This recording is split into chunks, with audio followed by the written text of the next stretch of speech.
Hi guys, and welcome to another episode of Kabir Considers. In this video, I'm going to react to why winning the lottery is apparently the worst thing that can happen to you. Now, I have heard of a few stories where people win the lottery and a few years later they've blown the money, they're way worse off than before. I just don't understand how that happens. I just don't get it. So you're telling me you won, let's say, £5 million or dollars. You didn't have any kind of common sense to, put some away for this, invest it here. You haven't got to be like a genius. I just don't know how that happens. So this video here, I'm hoping it's going to explain that maybe something happens to your mind, maybe some kind of abundance thing where you just think the money's never going to finish. Me personally, I don't think that can happen to me. I just don't think I would do that. But hey, who knows?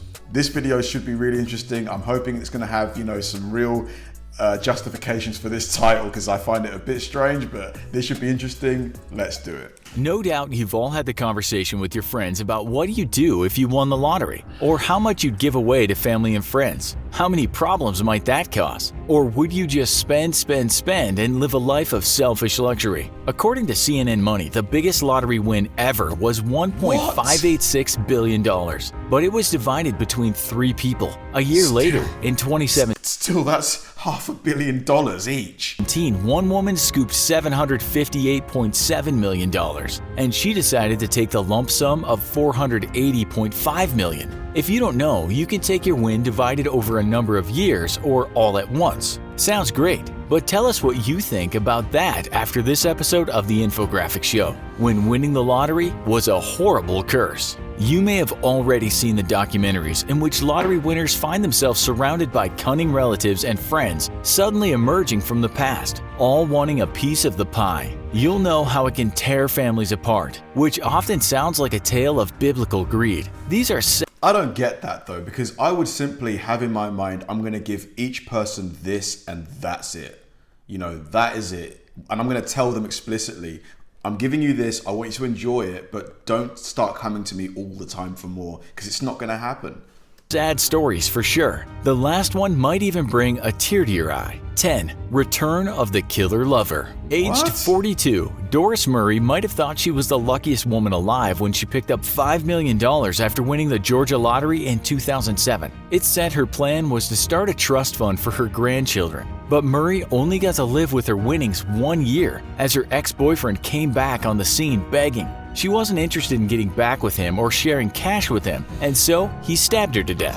He was arrested soon after. A lose-lose situation, which we see is often the case with lottery greed. 9. A murderer in the family. A guy called Jeffrey Dampier had a similar fate, except this time it was family with blood on their hands. 39-year-old Dampier was over the moon when he won $20 million in 1996, and it's reported that he wasn't stingy either, treating family and friends with his cash. His sister-in-law and her boyfriend got the idea to take Dampier's winnings, and together they kidnapped him and then shot him in the head. The pair were soon arrested. Dampier's widow was later asked what winning the lottery had done for her husband. "I think it's a curse," she replied. 8. Don't trust. Okay, I'm starting to see why the title of this video is what it is. A lot of these are tragic, completely unforeseen. It's not like they just spent all the money recklessly. Trust anyone. In 2009, a man with a great name, Abraham Shakespeare, won $30 million in the Florida lottery when he was 42 years old. The former laborer didn't spend big at first, buying just a Nissan Altima and a Rolex watch. According to reports, he was constantly harassed by people who wanted some of his cash. He once told his brother, "I'd have been better off broke. I thought all these people were my friends, but then I realized all they want is just money." And it got worse. He went missing and was later found buried under someone's backyard.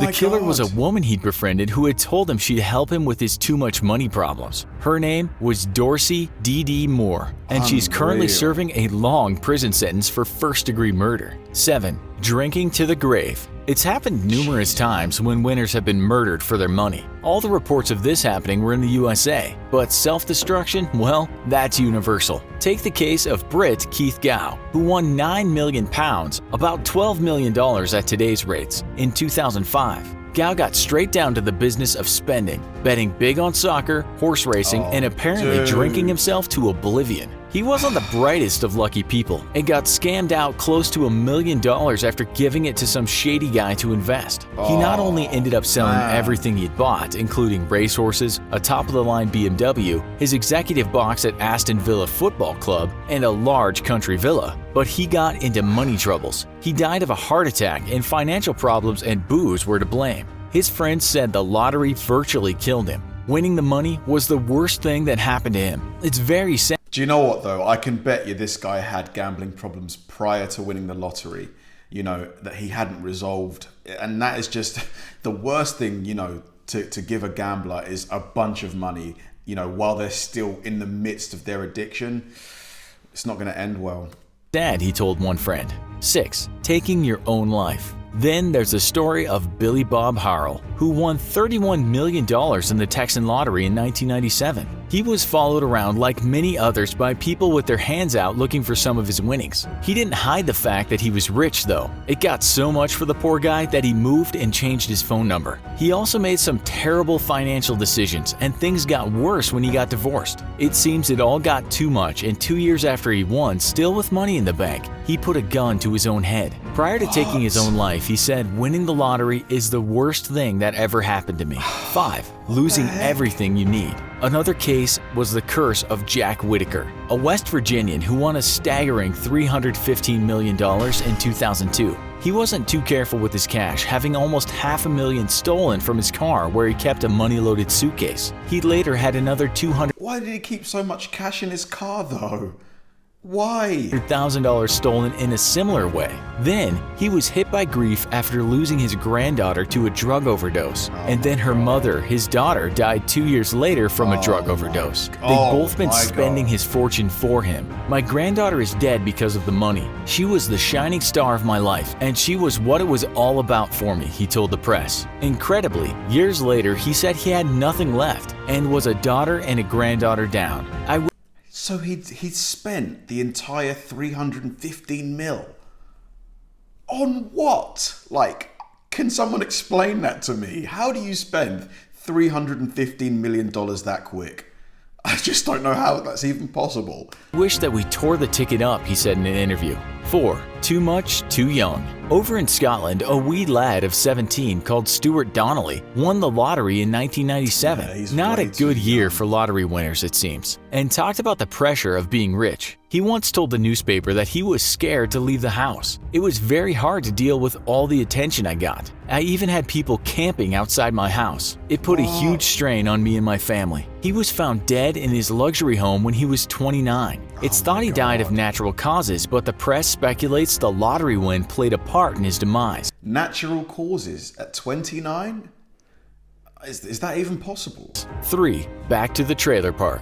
Here's another story of rags to riches and back to rags. Evelyn Basehor won $3.9 million back in 1985, but she had a taste for gambling. In 2000, she was back in a trailer park, saying she'd gambled all her money away. "I won the American dream, but I lost it too. It was a very hard fall. It's called rock bottom," she said. 2. Thug life. Back in the UK, there's a man by the name Michael Carroll, called a lottery lout by the press, which kinda means lottery thug. He even called himself King of Chavs. What is a chav? That's a long story, but we guess you could say a chav is a young hoodlum, but more of a white trash type of hoodlum. Anyway, this young delinquent won a massive £9.7 million in the UK lottery in 2002. At the time of his win, when he was just 19, he was working as a binman or trash collector and was still wearing an electronic tag so the cops could keep an eye on him. Winning didn't stop him from getting in trouble with the police. 10 years later, and all the money was gone on what he said was tons of drugs, lots of gambling, and thousands of prostitutes. We're not sure how he or his poor lungs and brain managed it, but he said he had a $2,300 a day crack cocaine habit.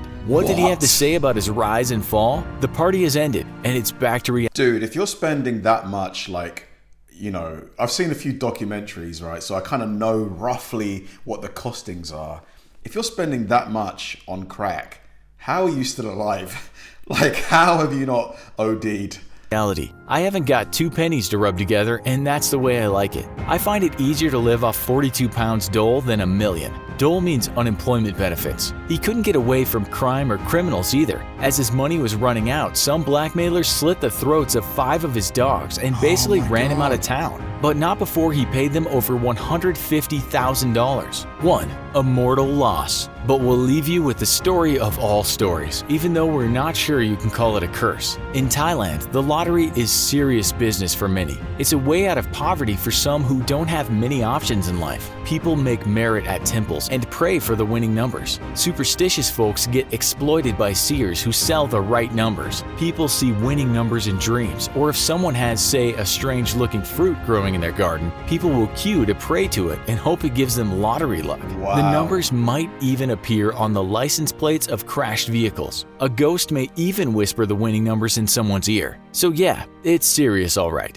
So serious that in 2018, a man called Jirawat Pongfan was absolutely delighted when he found out he had the winning numbers for the lottery and was about to collect $1.8 million. The 42-year-old threw a party and got really drunk, only to wake up and not be able to find his winning tickets. It's said he became very depressed after that and wasn't even able to work. He then shot himself in the head. His suicide note read, "I'm really sorry. Please don't bully my family. I did win the lottery prize." Apparently, the tickets were never found and no one claimed the prize. After hearing all this, we guess you're thinking you'd be totally different. Are we right? How would you deal with the cash explosion to ensure you didn't become Wild video. Crazy. I mean, yeah, I can see why a lot of the people in this video, you know, their lives unraveled the way they did. A few of them had prior issues that hadn't been resolved, like the gambling problems. You know, a lot of the people they just weren't, I hate to say that they weren't educated, but they just didn't really have like any kind of guidance around them, proper guidance that they could trust. You know, I genuinely feel like even still, after watching this video, if I was to win $300 million, I'm genuinely convinced that I'd be fine, honestly. You know, it'd be fine. Like, I think a lot of the time, you know, staying anonymous is the way to go. Like, as few people as possible should know about it. Why would you let the world know you're suddenly now a half billionaire? What good can come of that? It doesn't make any sense. I know that people would find out eventually because obviously, oh, you suddenly live in a mansion, you suddenly drive all these cars. I get that. But, you know, everybody kind of knows the people in their lives that they really love and trust and stuff like that. You know, be generous with those people, but make it a one-off thing. You know, say you won 100 million, give each person, you know, in your life, I don't know, like a mil or something, a couple mil.